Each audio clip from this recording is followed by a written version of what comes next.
Amar lebih tinggi dari Yoga. Berarti kita inisialin A aja ya. A. Si A itu ada di atasnya Yoga. Tetapi si Amar itu nilainya nggak di atas Oscar. Otomatis si Oscar itu ada di atasnya Amar. Sedangkan nilai Bahar di bawah Rio tetapi ada di atas si ini Oscar tapi kehapus sedikit. Berarti urutannya jadi gini. O, A, Y. Sedangkan di atasnya itu ada Bahar dan Rio. Dah. Ini adalah urutannya. Ditanya di soal, peserta berapa yang ada di urutan ketiga? Ya berarti yang ada di urutan ketiga itu si yang O ini, si Oscar. Itu jawabannya Oscar. Oke, itu soal yang pertama. Terus soal yang kedua.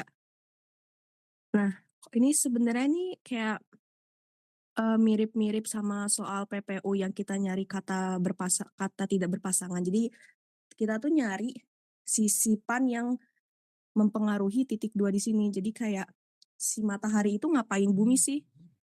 Matahari kan dikelilingi bumi ya. Berarti kita tuh ganti si titik 2-nya jadi dikelilingi. Kelilingi bumi. Nah, kita juga melakukan hal yang sama di soalnya si bumi.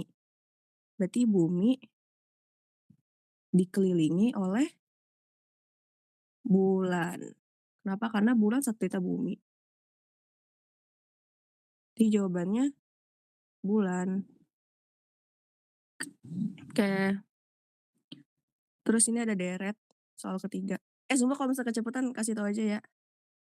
Sini ada deret. Aku mau nulis deretnya dulu. 21, 30, 22, 22, 28, 24, 23, 26, 26, 24.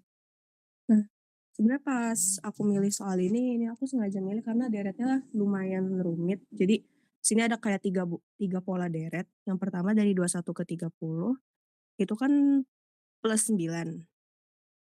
Lalu 30 ke 22 itu min 8. 22 ke 22 itu 0, nggak ada perubahan apa-apa. Sedangkan 22 ke 28 itu plus berapa ya? 6. Lalu 28 ke 24 itu min 4. 24 ke 23 itu min 1. 23 ke 26 itu plus 3. 26 ke 26 itu 0. Dan 26 ke 24 itu min 2. Nah, di sini kita bisa ngelihat polanya. Yang pertama di sini ada plus 9, lalu plus 6, plus 3. Berarti untuk angka setelah 24 ini itu adalah X min 3. Kenapa? Karena 9 ke 6 itu apa sih selisihnya 3, 6 ke 3 itu juga selisihnya 3. Nah, ini kan X-nya itu sini 3 ya, berarti 3 min 3 sama dengan 0. Berarti di sini 0 dan ini berarti 24. Pola yang kedua, di sini ada min 8, min 4, terus 0. Nah, min 8 ke min 4 itu kan berarti tambah 4 ya. Dan min 4 ke 0 itu juga tambah 4. Berarti polanya itu X tambah 4. Di sini pola terakhirnya 0, berarti 0 tambah 4 sama dengan 4. Berarti di sini 2, berarti sini plus 4. 24 tambah 4 itu 28. Berarti yang mana yang hasilnya 24 dan 28 yaitu C. Oke. Next ini ada soal deret juga, cuman deretnya jauh lebih mudah dari yang sebelumnya. Ini basically ini Fibonacci ya. Jadi kayak kita tinggal jumlahin aja angka-angka dia dan sebelumnya. 1, 3, 4, 7, 11, 18. Kan 1 tambah 3 kalau dijumlah itu hasilnya 4 ya. 1 tambah 3 sama 4. Terus di sini 3 tambah 4 sama dengan 7 dan seterusnya. Berarti kalau misalnya kita mau cari yang di sini, itu kita tinggal jumlahin si 18 sama 11 saja. Jadinya 18 tambah 11 sama dengan 29. Oke, jawabannya E. Oke. Jauh lebih mudah kan yang ini? Nah, ini soalnya gampang, cuman perlu banyak banget waktu untuk ngerjainnya. Jadi kita tinggal nge-translate aja yang di sini dengan keterangan K sama dengan 5. Nah, di sini K sama dengan 5. Kenapa? Jadi itu sebenarnya apa? Jadi di alfabet yang asli yang A, B, C, D, E, kita cari huruf yang kelima, ya, which is itu adalah huruf si E. Ini aku udah buatin karena kalau nggak dibuat itu bakal lama banget. Dan ini tinggal kita susun-susun aja. Dan nanti dari si tabel yang udah kita buat, kita tinggal menerjemahkan si mereka ini, si soalnya. Kan berarti kan si H itu B kan. Ini nih. Berarti B, K itu tadi E, X itu R, dan seterusnya. Pokoknya ini intinya tuh berapakah 1 tambah 1.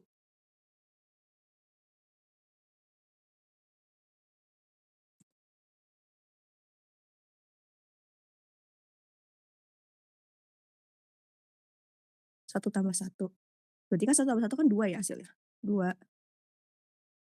Nah, di sini kita tuh sebenarnya nggak perlu buat nge-translate semua optionnya, kita cuma perlu nge-translate yang ada huruf D-nya, pokoknya yang paling gampang deh. Jadi kita harus pakai sistem eliminasi aja. Nah, di sini kan kalau misalnya di tabelnya D itu sama dengan D. Iya, bener deh. D itu sama dengan J kan. D itu sama dengan J. Lalu U itu adalah A, dan A itu adalah G. Berarti jawabannya yang ini, yang D.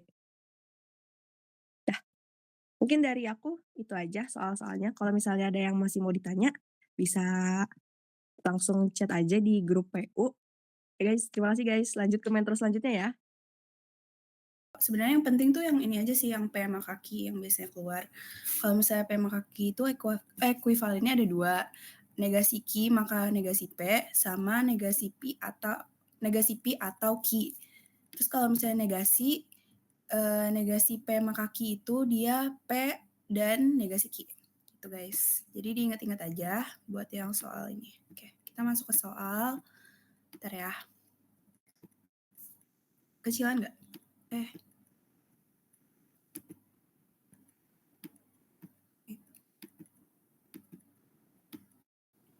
Nah, kayak di sini itu,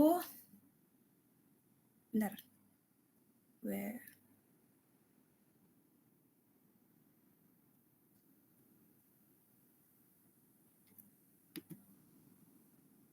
oke. Nah, di sini itu negara Y akan maju apabila semua pelajar di negara Y benar-benar serius dalam belajar. Nah, di sini apabilanya tuh kan di belakang ya. Berarti P-nya itu yang semua pelajar di negara Y benar-benar serius dalam belajar. Ini P. Sementara Q-nya itu yang di depan. Negara Y akan maju. Bisa. Q. Nah, di sini tuh yang ditanya, oh my god. Nah, yang ditanya itu yang pasti salah kan? Nah, biasanya tuh yang pasti salah itu berarti dia yang kelihatan di atasnya. Nah, kalau pasti salah tuh berarti dia nanyain biasanya negasi guys, tapi ini biar enak kita coba lihat satu-satu optionnya ya. Negara Y tidak maju, maka semua pelajar di negara Y tidak serius dalam belajar. Negara Y tidak maju ini berarti dia negasi Q. Negasi Q, maka semua pelajar di negara Y tidak serius dalam belajar, negasi P. Nah, ini benar, karena dia justru ekuivalen kan. Nah, terus yang ini, semua pelajar di negara Y tidak serius dalam belajar atau negara Y maju. semua pelajar di negara Y tidak serius dalam belajar itu negasi P ya, negasi P, atau negara Y maju. Nah, negara Y maju berarti dia Q kan. Nah, ini juga termasuk sama, sorry ya jelek banget tulisannya. Dia termasuk sama ekuivalen, berarti dia benar. Ini juga benar. Terus yang C, jika semua pelajar di negara Y dapat belajar dengan serius, maka negara Y akan meningkat secara ekonomi. Nah, secara ekonomi, itu kita nggak bahas kan di sini. Di sininya nggak ada, berarti ini tidak relevan. Tidak relevan.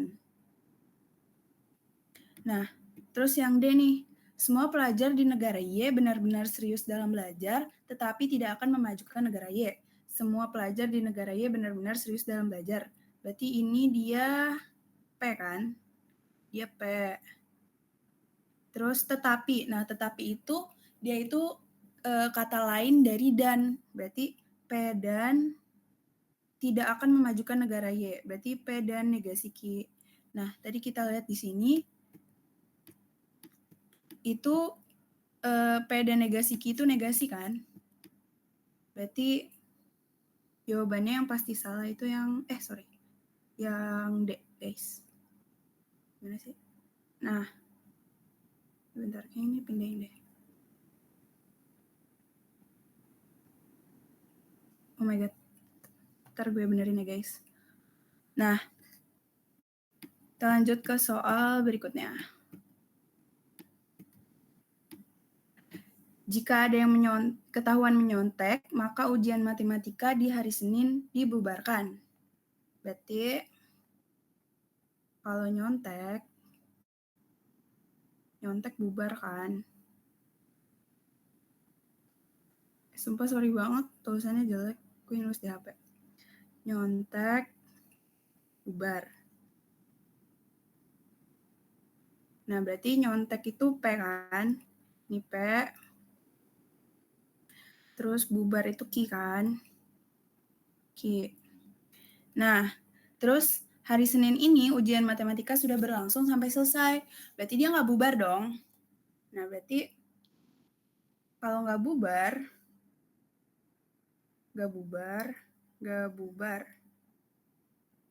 berarti dia negasi Q dong. Ya nggak? Kalau negasi Q, berarti kesimpulannya itu adalah negasi P. Berarti nggak ada yang ketahuan nyontek. Nah, kesimpulannya adalah saat ujian matematika hari Senin tidak ada yang ketahuan menyontek. Berarti benar, guys. Kesimpulannya pasti benar. Jawabannya yang A.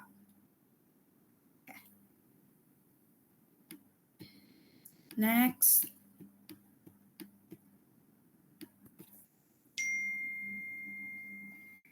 Semua suster di rumah sakit X pandai dalam menangani pasien.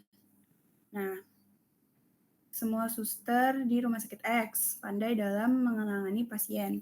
Tapi Sui bukan suster. Nah, kita nggak tahu dong si Sui itu kalau bukan suster berarti dia apa, terus dia orangnya gimana. Nah, berarti ya otomatis nggak dapat disimpulkan. Soalnya di premisnya ini nggak ada yang ngomongin bukan suster. Gitu guys, gampang aja sebenarnya. Oke, lanjut yang bawah. Duh, panjang lagi. Apabila menghadiri acara ulang tahun teman kantornya, A menjemput adiknya sebelum pukul 12. Oke, bentar ya. Apabila menghadiri acara, berarti acara ultah.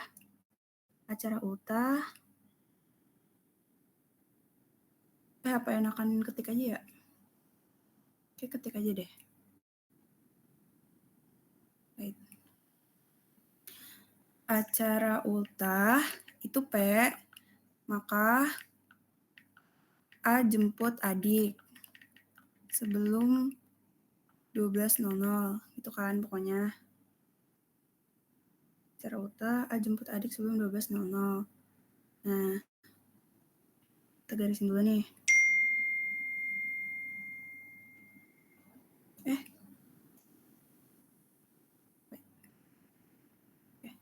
Bila menghadiri. Nah, terus apabila tidak mendapat tidak mendapat tugas keluar kota, A pergi ke stasiun. Tidak, berarti kan P-nya tidak tugas keluar, si A jemput, pergi ke stasiun deh pokoknya, stasiun gini kan. Nah ini premis yang itunya, satunya. Wait.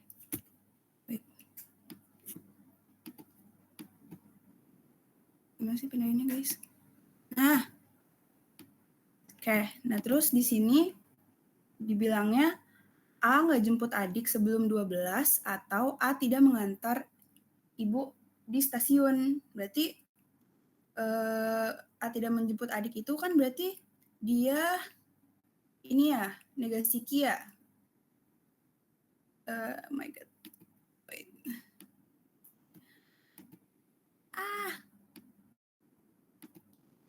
Guys, kayaknya aku tulis aja deh. Ulang ya, sorry.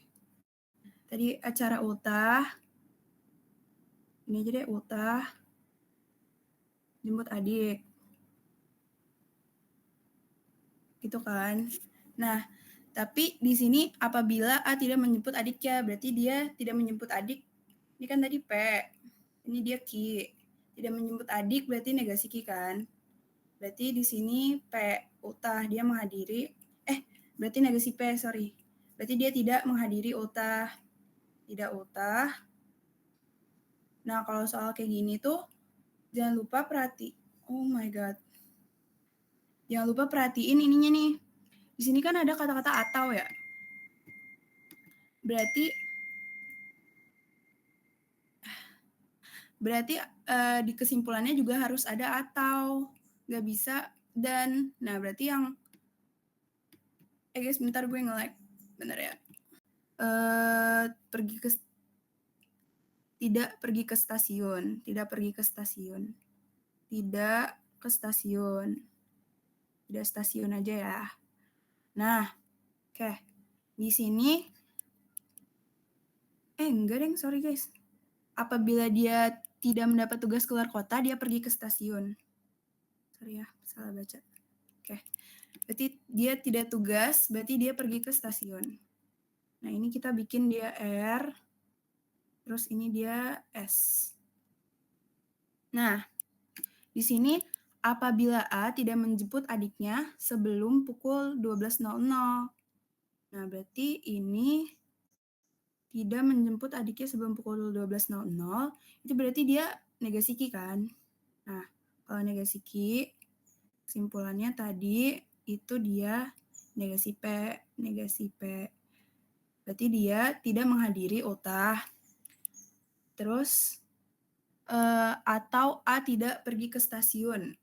Tidak pergi ke stasiun berarti negasi S kan. Sini kita tulis negasi S. Nah, sini kita tulis dia negasi S, berarti kesimpulannya negasi P dong. Negasi R dong. Negasi R. Nah, berarti kalau negasi R, itu kan di sini tidak tugas. Kalau misalnya negasi R, berarti dia pergi tugas keluar kota. Tugasnya dihilangin. Nah, kalau ini, berarti dia ke ulang tahun. Sorry. Dia ke ultah. Nah, di sini yang perlu di-highlight itu ada kata-kata ini. Ada kata-kata atau guys. Nah, berarti kita bisa eliminasi dari jawabannya nih. Kalau yang A itu dia tuh malah dan. Berarti dia salah nih. Yang ini juga nih yang B itu dia dan, berarti dia salah. Nah, yang C, A tidak menghadiri acara ulang tahun. Nah, berarti ya dia tidak menghadiri itu benar. Atau A tidak mendapat. Nah, ini tidak mendapat. Harusnya kan dia mendapat ya. Sorry, yang ini salah. Tidak ultah. Nah, harusnya dia mendapat tugas keluar kota dong. Berarti ini salah. Nah, ini salah. Coba yang D. A tidak menghadiri acara ulang tahun teman kantornya, atau A, mendapat tugas keluar kota. Nah, ini benar nih. Sesuai sama yang tadi kita kerjain. Berarti jawabannya yang D. Next. Ada yang nanya nggak sih? Oke. Next. Seseorang akan mendapat nilai yang baik apabila dia rajin belajar. Berarti apabila dia rajin belajar. Berarti ini P-nya dong, karena apabilanya kan di sini. Ini P. Nah, berarti kalau misalnya dia rajin belajar, maka dia mendapat nilai yang baik. Ini kita bikin jadi Q. Tulis dulu ya. Tadi rajin kalau dia rajin, maka dia nilainya bagus. Tuh kan? Nilai bagus. Nilai bagus. Oke. Terus apabila dia mendapat nilainya baik, dia akan merasa senang. Nah, berarti ini kan tadi Q. Nah, yang ini berarti R. Dia akan merasa senang itu R kan berarti. Nah, seseorang akan merasa semangat belajar lagi jika ia merasa senang. Nah, jikanya di sini kan di belakang. Berarti tadi ini R. Yang ini tadi berarti kita bikin jadi S. Oke, terus dulu ya. Nah, tadi nilai baik. Kalau nilainya baik, dia akan senang. Kalau dia senang, dia akan semangat. Belajar lagi. Semangat. Ini ganggu banget sumpah. Semangat. Kok hijau sih tiba-tiba? Nah, semangat. Oke, nah dari sini tuh bisa kita coret kan? Yang sama nih kita coret. Nilai, coret. Senang, coret. Berarti kesimpulannya, kalau dia rajin, dia akan lebih semangat lagi. Rajin, dia akan semangat. Jawabannya yang mana tuh di pilihan? Jika seseorang rajin, maka dia akan semangat belajar lagi. Nah, jawabannya yang D. Jawabannya yang D. Oke. Oh my god, kok kayak gini? Kita pindahin dulu ya. Nah, oke. Di sini tuh premisnya seseorang mengalami overthinking karena. Nah, karena itu kan sama aja kayak jika ya. Ganti warna. Karena itu sama aja kayak jika kan guys. Berarti yang P-nya itu yang terlalu khawatir akan suatu hal, mengingat-ingat kesalahan, dan sibuk mencari makna perkataan orang lain. Nah, dari sini tuh P semua nih. Kita tulis dia tuh P. Ini P. Nah, yang overthinking berarti dia Q. Dia Q. Nah, jika ternyata seseorang mengalami overthinking, berarti dia Q dong, mengalami overthinking. Q. Hal yang dapat disimpulkan, nah kalau misalnya tadi nih, P maka Q, terus premis 2-nya Q, berarti nggak bisa disimpulkan. Sesuai sama yang ini nih tadi. Oh my god, kecoret-coret. Wait. Sesuai sama yang tadi udah gue jelasin, yang ini nih. Yang di awal. Nih. Pokoknya nih inget-inget lagi. Tadi kalau P maka Q, terus premis 2-nya Q, berarti nggak bisa disimpulkan. Berarti otomatis di sini jawabannya itu kita nggak bisa disimpulkan. Jadi nggak usah bingung guys, nggak usah panjang-panjang, langsung yang bentar, ini gue hapus dulu. Nah, langsung yang berarti. Oke. Paham kan? Terus yang soal selanjutnya nih. Sebagian perhiasan tidak diminati pengunjung apabila modelnya tidak mengikuti tema pameran. Berarti yang ini apabilanya dari sini nih. Nah, berarti ini P-nya dong, modelnya tidak mengikuti tema pameran, ini P. Terus sebagian perhiasan ini kita jadiin dia berarti dia Q. Bentar. Dia berarti Q. Ya Q. Nah, kondisi tersebut. Nah, di sini tuh kondisi tersebutnya merujuk ke modelnya tidak mengikuti tema pameran. Jadi tadi kan tidak mengikuti tema, tidak tema, maka tidak diminati, tidak minat. Oh my god, coret. Tidak minat.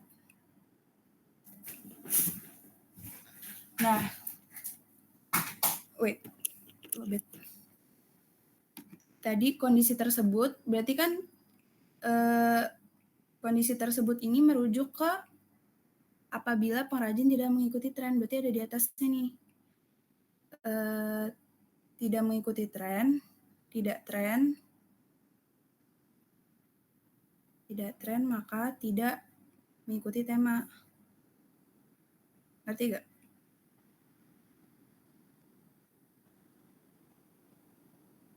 Jadi kondisi tersebut itu dia ngerujuk ke key-nya guys. Ke ini. Kondisi tersebut itu P apabila kita bikin dia R kali ya. Pengrajin tidak mengikuti tren. Nah, sini kita bisa coret nih. Tidak tema, maka tidak minat kan. Berarti di sini tidak temanya bisa langsung kita coret guys. Berarti kalau tidak tren, tidak mengikuti tren, pengunjung nggak bakal minat.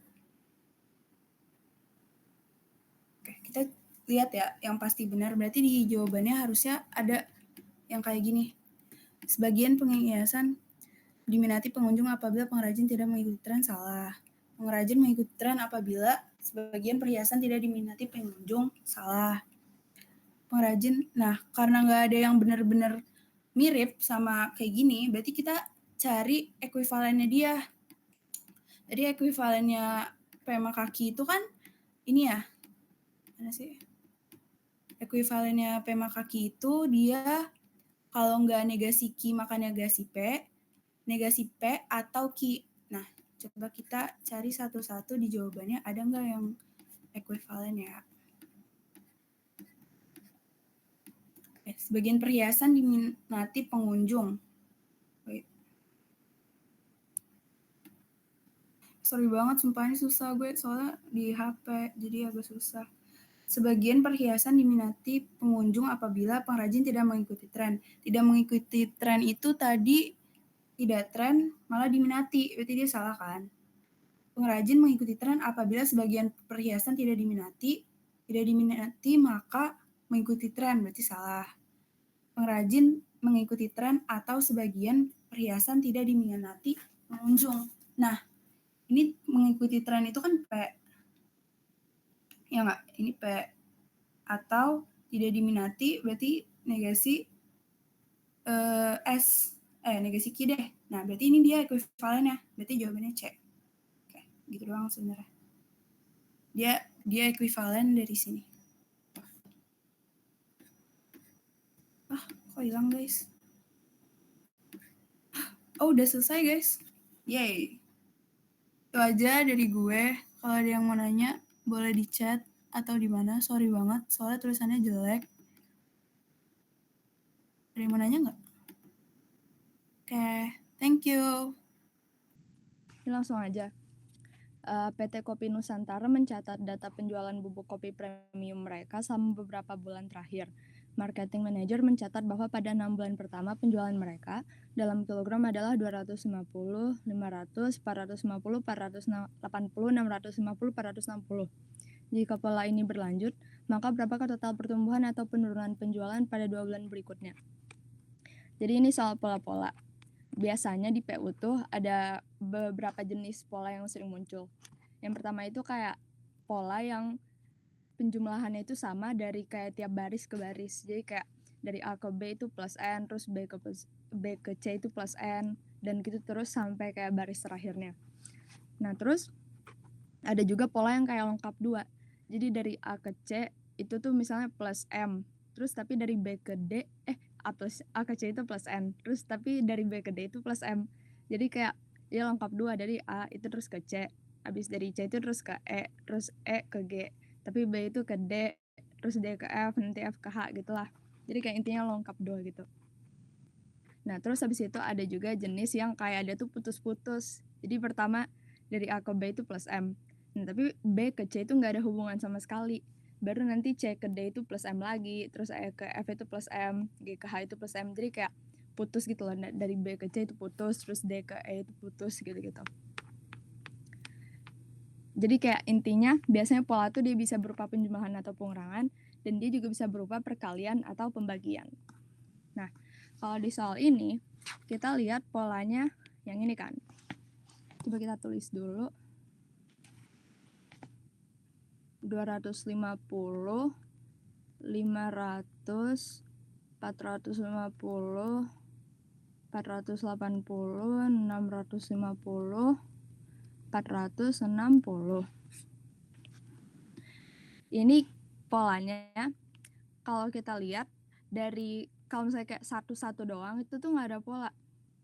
Ini kan misalnya di sini tambah 250 ya. Terus ini kurang 50. Di sini tambah 30. Jadi kayak polanya tuh nggak jelas. Artinya bisa kita simpulin ini dia bisa lengkap 2. Di sini misalnya tambah 200. Terus 450 ke 650 juga tambah 200 kan. Terus dari 500 ke 480 itu min 20. 480 ke 20 min 20 juga. Jadi polanya gitu. Nah, terus yang ditanya total pertumbuhan atau penurunan penjualan pada 2 bulan berikutnya. Jadi kita cari 2 bulan berikutnya. 460. Nah, selanjutnya artinya ini pakai yang plus 200. Jadi 850 di sini. Terus habis itu 2 bulan, kan yang ditanya 2 bulan berikutnya ya. Jadi kita nyarinya 2 bulan. 460 dikurangin 20. Jadi di sini 440. Yang ditanya itu tuh total pertumbuhan atau penurunan penjualan pada 2 bulan berikutnya. Artinya yang ditanya itu maksudnya kayak apa sih, deltanya atau selisihnya gitu kan. Soalnya penjumlahan atau penurunan. Jadi pada yang terakhir itu kan 460. Terus 2 bulan berikutnya itu 440. Dan kita bisa lihat dia ditambah 200 terus dikurangin 20. Jadi intinya itu yang ini sih, 200 dikurangin 20. 200 dikurangin 20, maka jawabannya 180. Yang ini, tuh 180. Oke, ada yang mau bertanya mungkin? Oke, soal yang kedua ini tentang diskon. Jadi kita bahas konsepnya dulu. Diskon itu tuh intinya harga yang dibayar itu harga awal dikurangin harga diskon. Atau bisa juga harga awal dikali 1 atau 100% dikurangin persen diskonnya. Nah, diskon itu sama dengan harga awal dikali persen diskon. Oke, kalau misalnya di soal ini, sebuah toko elektronik memberikan diskon bertahap. Pembeli mendapatkan diskon awal 15%. Kemudian dapat tambahan diskon lagi 10% dari harga setelah diskon pertama. Jika Ani membeli laptop dengan harga 8 juta, berapakah yang harus dibayar Ani? Jadi yang kita tahu harga awalnya itu berapa? Harga awal sama dengan 8 juta. Ini aku singkat jadi kali 10 pangkat 6 aja ya. Terus katanya dia dapat diskon awal 15%. Artinya nanti harga bayar setelah diskon pertama itu tinggal kali 100 dikurangin 15. Intinya tuh yang ini sih. 1 kurang persen diskon, atau enggak kita pakai rumus itu aja deh. 1 dikurangin 15%. Itu sama dengan 8 kali 10 pangkat 6 dikali 15% itu kan 1 kurang 15 per 100. Ini sama dengan 8 kali 10 pangkat 6 dikali, ini basically 100 per 100 kan, jadi 85 per 100. Ini sama aja dengan 8 kali 10 pangkat 6 dikali 85 dikali 10 pangkat min 2. 85 kali 8, nah kita hitung. 8 kali 5, 40, 8 kali 8, 64, tambah 4, 68. 680 dikali 10 pangkat 6 dikurangin 2, jadi 10 pangkat 4. Ini pas diskon pertama. Terus nanti kan ada dapat tambahan diskon lagi 10%. Jadi setelah diskon kedua itu berapa tadi? 680 kali 10 pangkat 4 dikali 1 dikurangin persen diskonnya 10% kan, sama dengan 680 kali 10 pangkat 4 disamain penyebutnya kurangin 100 per 100, ini sama aja 680 kali 10 pangkat 4 kali 90 kali 10 pangkat 2. Nah ini ribet, jadi aku hitungnya pakai kalkulator aja. 680 kali 90, 61200 kali 10 pangkat 6. Ya ada yang sama sih. Oh ya ini kan min 2. Min 2. Jadi 10 pangkat 2. Jadi intinya ini 61200 terus 10 pangkat 2 jadi 12. Jadi 6.120.000. Jawabannya yang D. Oke. Lanjut ke guys. Riak aja boleh deh riak. Oke, lanjut. Mana deh? Apa nih itu angkat tangan? Nggak ada ya? Oke.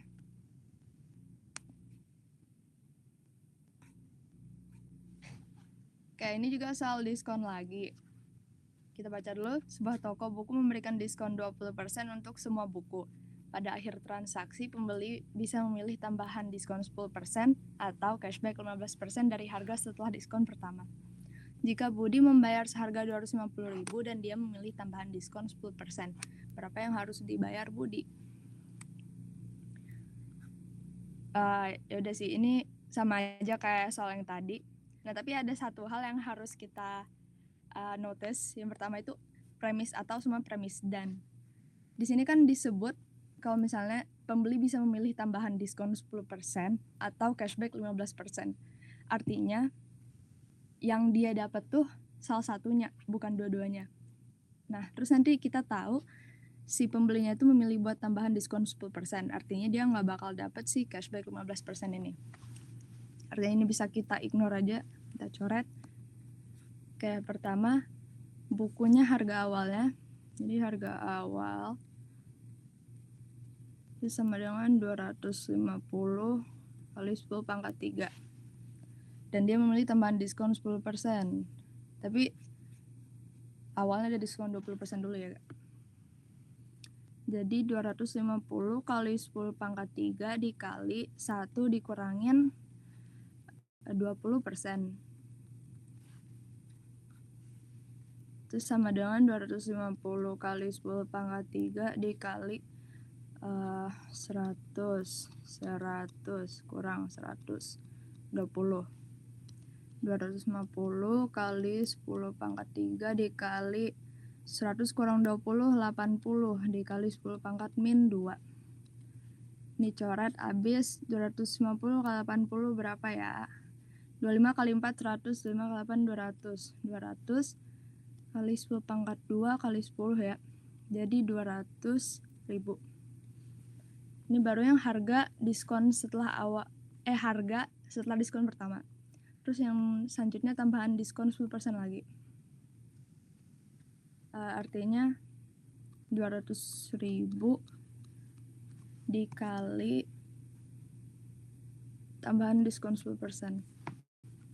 1 dikurangin 10% sama dengan 200.000 dikali per 100 dikurangin per 100, ini 110.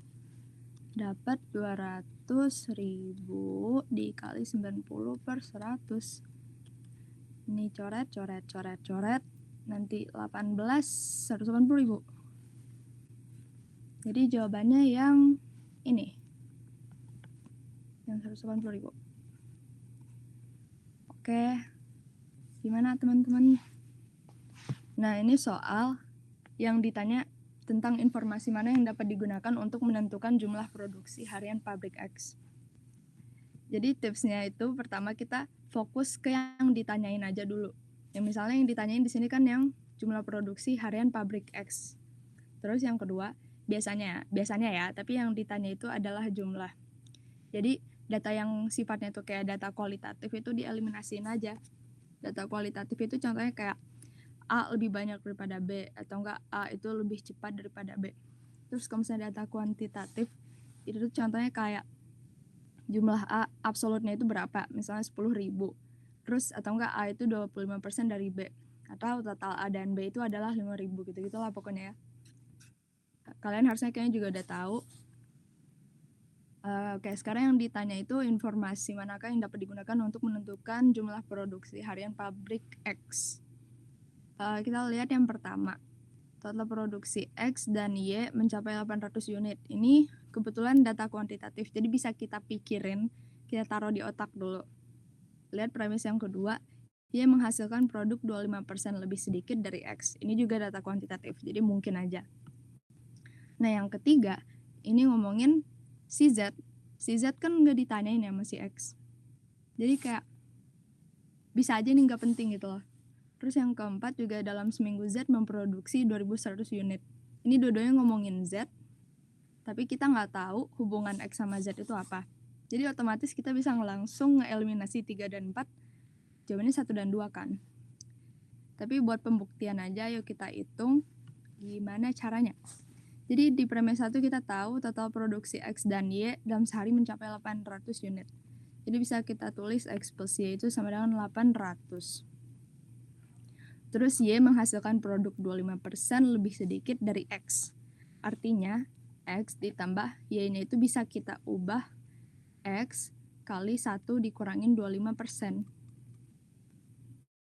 Karena kan dia bilang menghasilkan produk 25% lebih sedikit dari X. Dan kayak totalnya itu kan 1, jadi ya begitulah intinya. Sebenarnya 800. Artinya ini bisa hafalan aja ya, X tambah 75 per 100 per 100 X sama dengan 800. Ini bisa kita kecilin jadi 3 per 4.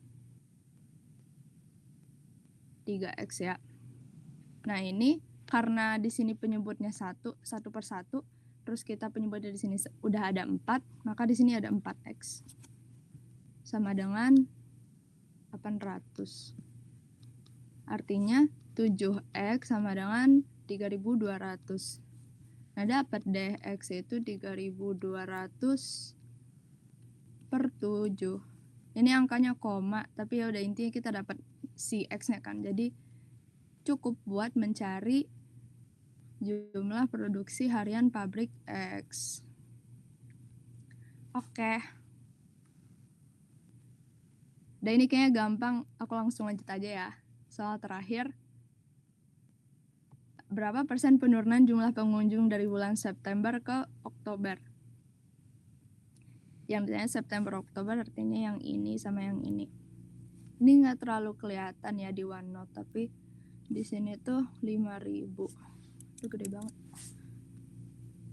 Bentar. Ini 5.000. Ini 5.000. Terus habis itu di sini 2.000. Oke, konsep dulu.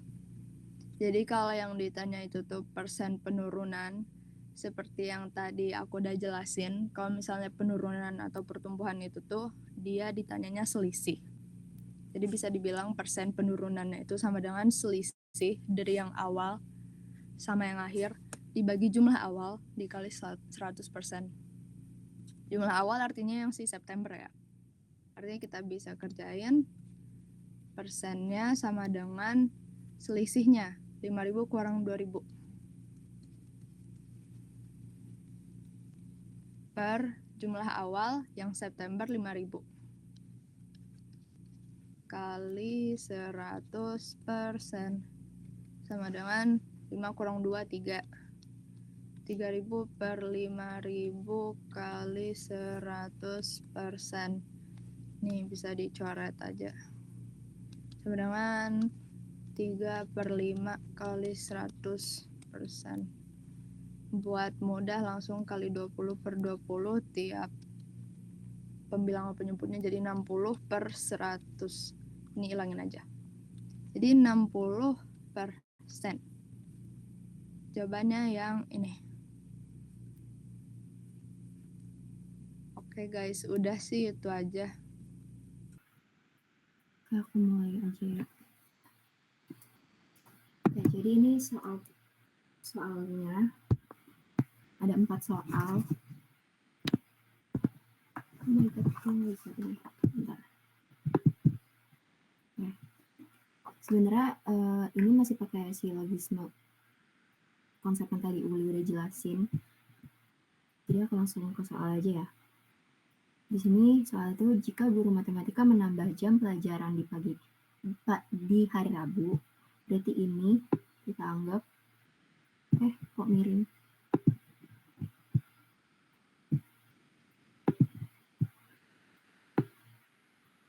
Ya udahlah, ini anggap ini P. P-nya aneh, ya udahlah biarin.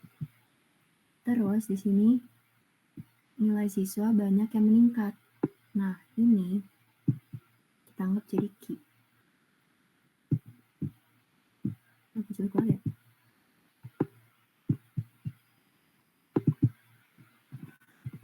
Ini Q. Oh my god. Sabar. Ini Q. Nah di sini ada premis selanjutnya itu, jika nilai, kita ganti warna.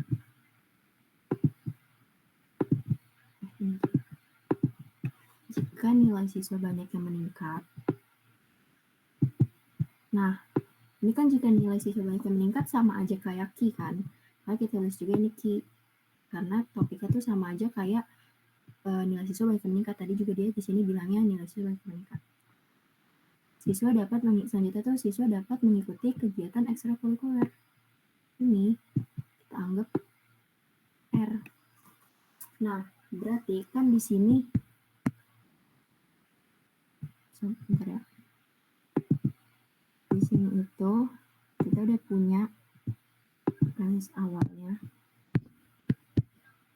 Di sini tuh ini P maka Q. Terus karena ini Q juga, jadi Q maka R.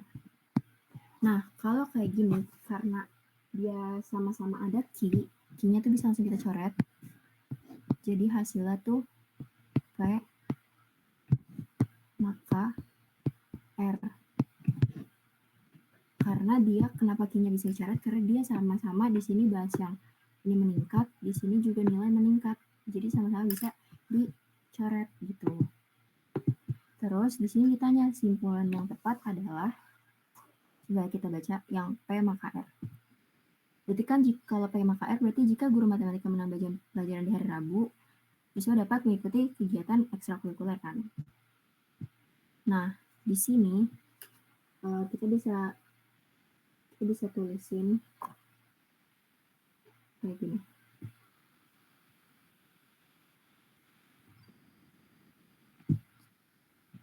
Ya, coba kita lihat opsi. Jika guru matematika menambah jam pelajaran nilai siswa banyak yang meningkat. Berarti kan ini masih P maka Q. Nilai siswa banyak yang meningkat jika tidak mengikuti kegiatan ekstrakurikuler. Kalau kayak gini berarti kan premisnya kebalik ya. Jadi kesimpulannya tuh bisa dibilang ini salah. Terus ini siswa dapat mengikuti kegiatan ekstrakurikuler jika guru matematika menambah jam pelajaran di hari Rabu. Ini kebalik. Ini R maka P. Nah, di sini guru matematika menambah jam pelajaran di hari Rabu jika siswa tidak mengikuti kegiatan ekstrakurikuler. Kalau kayak gini berarti kan dia seharusnya atau ya, bukan jika. Begini sih. Karena dia di sini negasinya negasi R. Nah, kalau yang jika guru matematika menambah jam pelajaran di hari Rabu, ekstrakurikuler ditiadakan. Nah, di sini ekstrakurikuler ditiadakan kan berarti ini di sini bahasa bukan ditiadakan kan. Sedangkan kalau menambah jam pelajaran di hari Rabu seharusnya siswa mengikuti kegiatan ekstrakurikuler. Makanya itu yang paling benar, siswa dapat mengikuti kegiatan ekstrakurikuler jika guru matematika menambah jam pelajaran di hari Rabu. Gitu. Jadi bisa dibilang R maka P gitu. Ada yang mau ditanya nggak sampai sini? Atau ada yang penjelasan gue masih kurang jelas? Kalau nggak ada, dilanjut. Nggak ada kali ya? Lanjut aja kan, lanjut dulu aja ya. Nanti kalau misalkan ada yang mau ditanya langsung aja bisa on mic atau di chat. Terus ini soal selanjutnya. Nih, ini jika lampu menyala, ini P, maka ibu datang.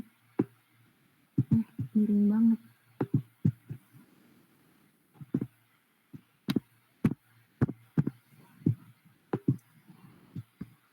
Maka ibu datang ini Q. Nah, sini saya ganti warna dulu. Oh, bisa sih. Nih. Nah, di sini ada lagi premisnya tuh jika ibu datang. Ini kan sama aja kayak Q kan, jadi kita ada Q lagi. Terus Q lagi. Ibu datang, maka Tina pergi. Ini baru R. Nah, di situ lanjut di sini kan jadinya sama kayak tadi ya. Ganti warna dulu.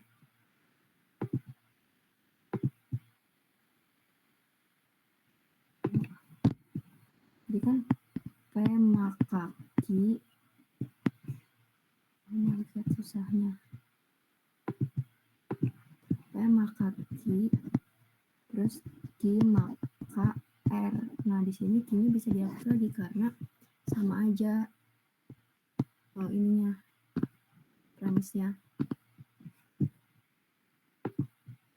Nah, jadinya P maka R lagi, atau kita ambil kesimpulannya, coba kita baca dulu ya. Jika lampu menyala, maka Tina pergi. Kalau jika lampu menyala maka Tina pergi kan ini benar karena dia P maka Q. Karena kan langsung P maka Q. Maka R, sorry. Oh, maka Q sih. P. Terus dari sini. P maka R. Nah, kan P-nya di sini jika lampu menyala maka Tina pergi. Nah, di sini jika lampu menyala maka Tina pergi. Makanya ini jawabannya. Di sini jika lampu menyala maka Tina tidak pergi. Berarti ini negasi arah. Berarti nggak bisa dianggap kesimpulan. Terus jika lampu menyala maka bukan Tina yang pergi. Sedangkan di sini seharusnya bukan bisa lebih, kalau mau jawaban kayak gini seharusnya bisa ibu, langsung ke ibu, bukan Tina yang pergi gitu lah. Nah, lanjut lagi ke opsi D. Jika bukan lampu yang menyala maka Tina pergi. Ini juga nggak bisa dianggap kesimpulan karena dia seharusnya kan kalau lampu menyala Tinanya pergi gitu kan, kalau dianggap dari sini. Itu makanya jawabannya yang A. Bisa langsung disimpulin yang A. Buat dua soal ini ada yang mau tanya nggak? Kalau nggak ada, gue lanjut lagi ya.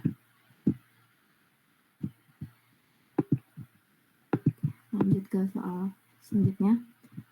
Ini soal tuh siswa yang pandai dalam pelajaran kimia, ini P. Juga pandai dalam pelajaran matematika, ini Q. Terus lanjut di sini siswa yang pandai dalam pelajaran matematika, ini Q. Sorry.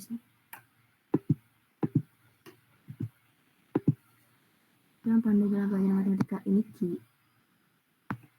Nah, dia rajin belajar, ini F. Jadi nggak selamanya soal tuh ada kayak juga maka, jika, yang kayak gini-gini. Jadi ada juga yang kayak gini. Gitu. Nah, ini kan Pak juga pandai dalam pelajaran matematika sama siswa yang pandai dalam pelajaran matematika sama aja kan. Jadi Q-nya bisa disyarat lagi. Jadi kan P maka Q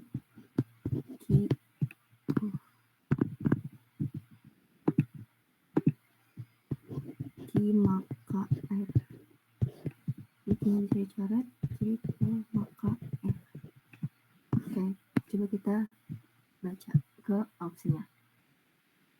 P itu kan siswa yang pandai dalam pelajaran kimia, berarti kan R itu rajin belajar. Nah, berarti kalau kita lihat opsi, kita cek opsi satu-satu, siswa yang tidak pandai dalam pelajaran kimia dan matematika tidak rajin belajar. Sedangkan di sini matematikanya itu seharusnya di Q kan, bukan masuk ke P, jadi nggak bisa. Terus, siswa yang tidak pandai dalam pelajaran kimia rajin belajar. Nah, ini negasi P karena tidak pandai dalam pelajaran kimia. Sedangkan ini R, jadi nggak bisa juga. Kita pokoknya harus pakai yang ini. P maka R. Yang ini. Nah, yang C, siswa yang tidak pandai dalam pelajaran matematika rajin belajar. Ini sama aja kayak premis yang ini, yang kedua ini. Jadi nggak bisa juga gitu. Terus lanjut yang D, siswa yang pandai dalam pelajaran kimia rajin belajar. Nah, ini benar karena kan dia pakai maka kan. Coba kita cek yang E. Siswa yang pandai dalam pelajaran kimia tidak rajin belajar, ini negasi R. Ini juga nggak bisa dijadiin itu. Sebenarnya ini dari 3 soal tadi konsepnya masih sama, pakai maka R, jadi Q-nya langsung bisa dihapus. Kita lanjut ya. Oke, ini soal terakhir. Setiap kenaikan harga bahan bakar minyak atau BBM, ini kayak pasti diikuti oleh kenaikan gini deh.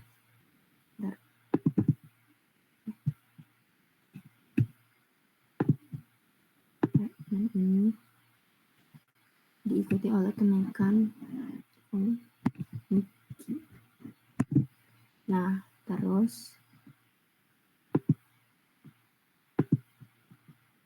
lanjut. Setiap kenaikan tarif angkutan umum, ini Q juga karena sama aja, selalu diikuti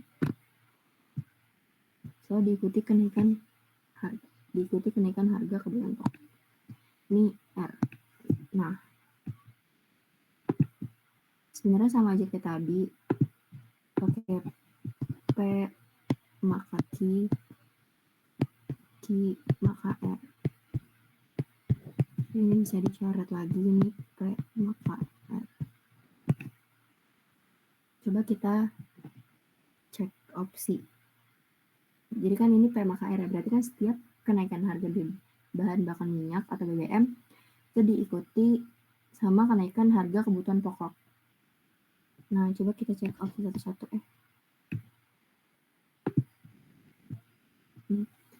Di sini opsinya tuh harga kebutuhan pokok hanya naik jika ada kenaikan tarif angkutan umum. Sedangkan di sini ini Q-nya kan. Dan ini hanya naik ada kalimat hanya naik di situ.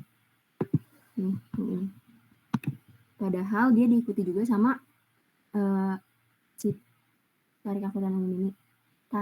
Kenaikan tarif angkutan umum ini diikuti juga sama kenaikan harga kebutuhan pokok. Jadi nggak bisa dibilang hanya naik karena apa sih ini? Pokoknya kayak ini kan tarif angkutan umum, sedangkan kita paynya kan BBM kan. Jadi ini masih belum kesimpulan keseluruhan. Jadi ini kayak mungkin benar, kalau ditanya mungkin benar mungkin bisa. Jadi kita nanya kesimpulan ya. Terus kenaikan tarif angkutan umum selalu disebabkan kenaikan harga BBM. Nah, di sini ada selalu disebabkan. Padahal kalau kita lihat premisnya itu tuh kayak maksudnya kayak bertahap gitu kan, bukan selalu disebabkan, maksudnya nggak kayak gini. Jadi kayak tarik dan kenaikan harga BBM ini diikuti sama kenaikan harga kebutuhan pokok kayak gitu. Jadi ini nggak bisa. Terus setiap terjadi kenaikan harga BBM belum tentu diikuti kenaikan harga kebutuhan pokok. Nah di sini udah jelas ini belum tentu, sedangkan ini maka P maka R. Jadi ini salah. Terus setiap kenaikan kebutuhan pokok selalu diikuti dengan kenaikan tarif. Ini R maka Q selalu diikuti juga. Ini nggak bisa dianggap kesimpulan. Jadi ini kan R maka Q, jadi nggak bisa ya.